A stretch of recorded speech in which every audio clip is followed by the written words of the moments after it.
What's going on, guys? It's Chris over at Beaver Customs. We wanted to inform you of some research that we've been doing here at Beaver, trying to figure out the best way to make a wired PS4 controller.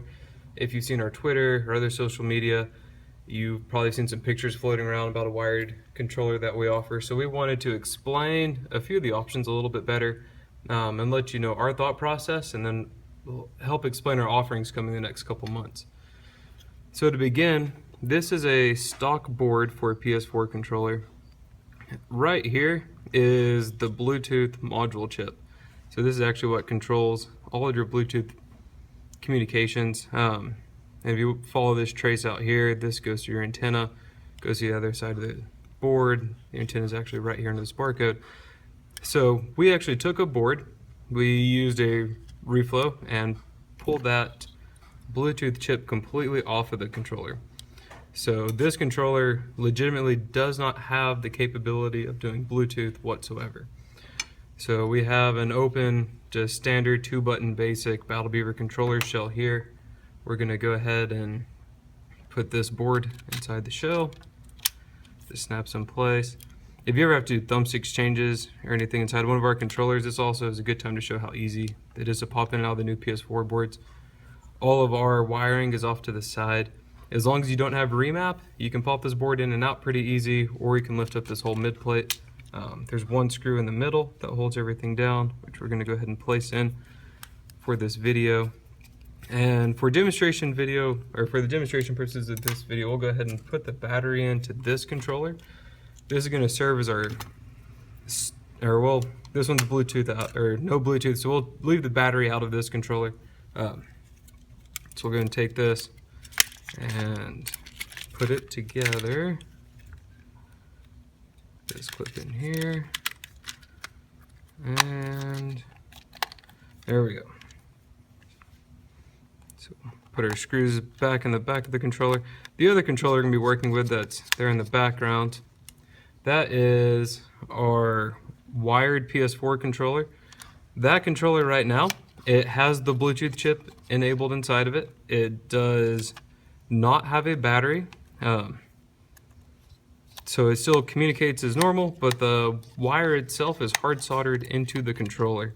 And we'll explain here in a second as to why that's a bigger benefit to having the wired soldered in. So here we have this controller we're running, Bluetooth out, so black faceplate, white buttons, white faceplate, black buttons. This is the wire coming in here. So we'll move this over to our testing station. Alright, so here's our testing station we set up. We have a PS4 console down here hooked up to one of our BenQs with Street Fighter running in training mode. One of our laptops set up with our Cronus Pro program going. And again, we have our wired PS4 controller that has the Bluetooth chip enabled with no battery, and our PS4 controller with no battery and no Bluetooth chip. So first, let me show you what happens when you don't have a Bluetooth chip in your controller. If you take the PS4 controller and you go to plug it in hardwired to the actual PS4, put this in, and nothing happens. The controller doesn't light up. And what's happening here is the PlayStation requires you to use communication over Bluetooth. So with that chip not there, it cannot assign a Bluetooth MAC address to that controller. Therefore, the PS4 just doesn't know what to do with it. It's like, oh, we know this is a generic controller, or we know it's a OEM controller, but it's missing the authentication hardware that we need to assign this controller to this console. But on the other side, we have our laptop here set up with the Cronus program, and we can take this USB drive that's hooked into a CronusMax, and it's set up in our testing programming mode, and we will just take that, hook the same controller up to it. I'll show you what happens here. Sorry for the shaky camera. And we can see this controller lines right up. So it's actually, there we go. And if we go to our device manager monitor, we can see this controller is actually outputting functions. So the computer can read this controller as a gaming controller. When you plug it into a computer or through the CronusMax, it translates that signal into something that it can understand. So everything is there hardware-wise for the console to understand. So what we had found out is if we take the same controller, take our CronusMax, unplug it from the computer, and plug it into the PS4 console. You plug it in, and it's waiting for an authentication of a PS4 controller. So we would just take and plug that same controller back in here, and here we go. It's back up. The controller can then do moves,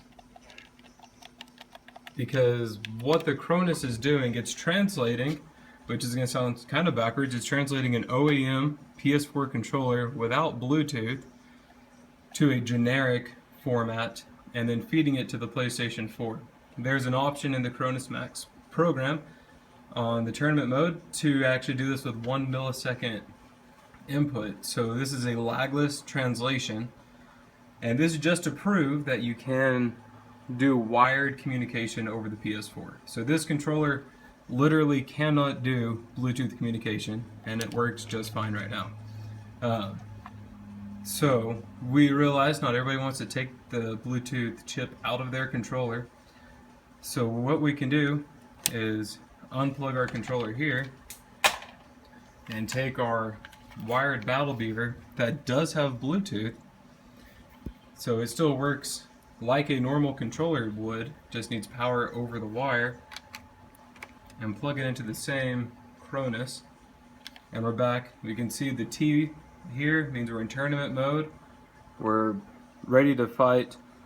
Tournament mode locks out any macros, anything that would consider this a cheating device.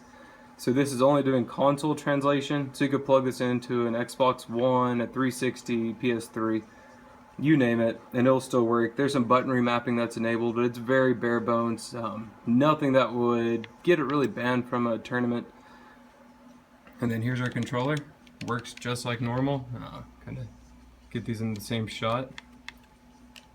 So it's working, and we know because of the translation from the other controller that this is working as a wired controller.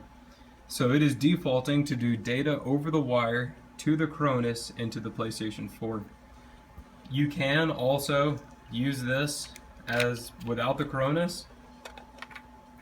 So plug it in, and notice that the controller is not on, hit the power button to turn it on, and we are now communicating Bluetooth over the controller just like any other PlayStation controller functions.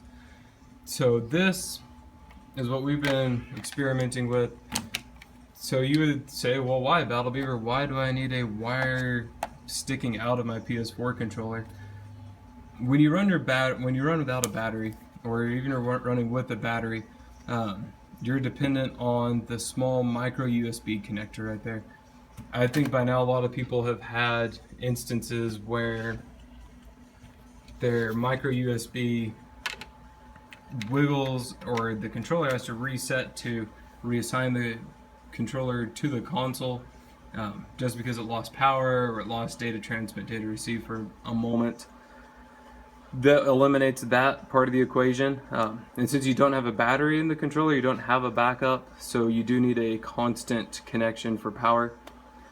So that makes that the perfect setup. A perfect world scenario would be our wired PS4 controller through a CronusMax into a PS4. That disables your Bluetooth, you're running solely over the wire, and you're good to go. So if you're at home and you want to have a wired controller, all you simply need is a CronusMax. We're an official reseller of this device. You can pick those up in our website or on our eBay store for $69.99. It comes with a Bluetooth adapter, also comes with a sound card adapter, 3.5 headset extension. There's a A lot of those are just used more for doing translation between PS4 and Xbox One to make sure your chat works, you know, all the normal things you need to play your game online.